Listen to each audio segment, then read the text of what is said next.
प्रेरितों के कामों का वर्णन 24वां अध्याय। 5 दिन के बाद हनन्याह महायाजक कई पुरनियों और तिरतुल्लुस नाम किसी वकील को साथ लेकर आया। उन्होंने हाकिम के सामने पौलुस पर नालिश की।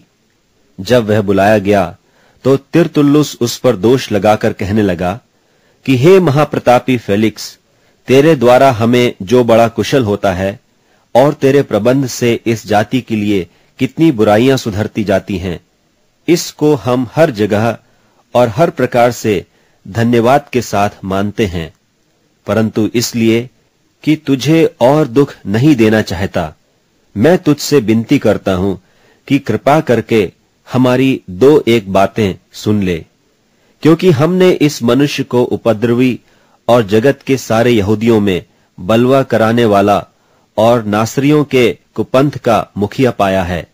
उसने मंदिर को अशुद्ध करना चाहा और हमने उसे पकड़ा।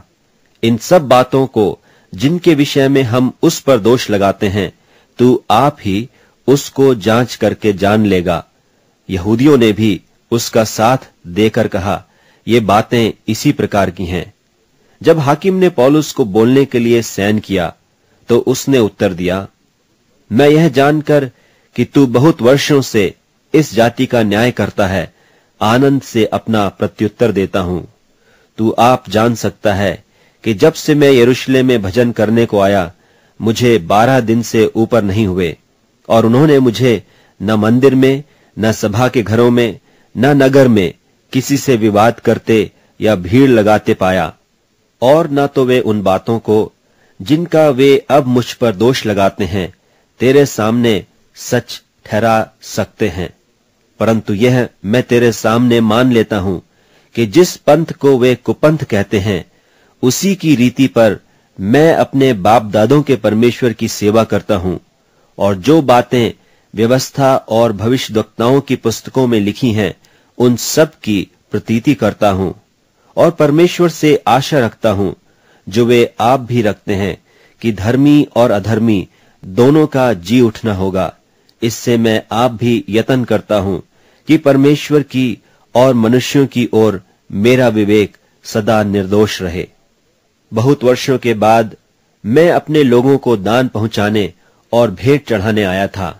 उन्होंने मुझे मंदिर में शुद्ध दशा में बिना भीड़ के साथ और बिना दंगा करते हुए इस काम में पाया। हां, आसिया के कई यहूदी थे। उनको उचित था कि यदि मेरे विरोध में उनकी कोई बात हो तो यहां तेरे सामने आकर मुझ पर दोष लगाते, या ये आप ही कहें कि जब मैं महासभा के सामने खड़ा था तो उन्होंने मुझ में कौन सा अपराध पाया। इस एक बात को छोड़ जो मैंने उनके बीच में खड़े होकर पुकार कर कहा था कि मरे हुओं के जी उठने के विषय में आज मेरा तुम्हारे सामने मुकदमा हो रहा है। फेलिक्स ने, जो इस पंथ की बातें ठीक ठीक जानता था, उन्हें यह कहकर टाल दिया कि जब पलटन का सरदार लूसियास आएगा तो तुम्हारी बात का निर्णय करूंगा, और सूबेदार को आज्ञा दी कि पौलुस को सुख से रखकर रखवाली करना और उसके मित्रों में से किसी को भी उसकी सेवा करने से न रोकना। कितने दिनों के बाद फेलिक्स अपनी पत्नी द्रुसिल्ला को, जो यहूदनी थी, साथ लेकर आया और पौलुस को बुलवाकर उस विश्वास के विषय में जो मसीह यीशु पर है उससे सुना।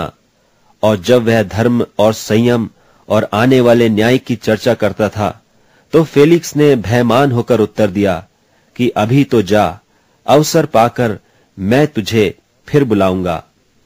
उसे पौलुस से कुछ रुपये मिलने की भी आस थी, इसलिए और भी बुला बुलाकर उससे बातें किया करता था।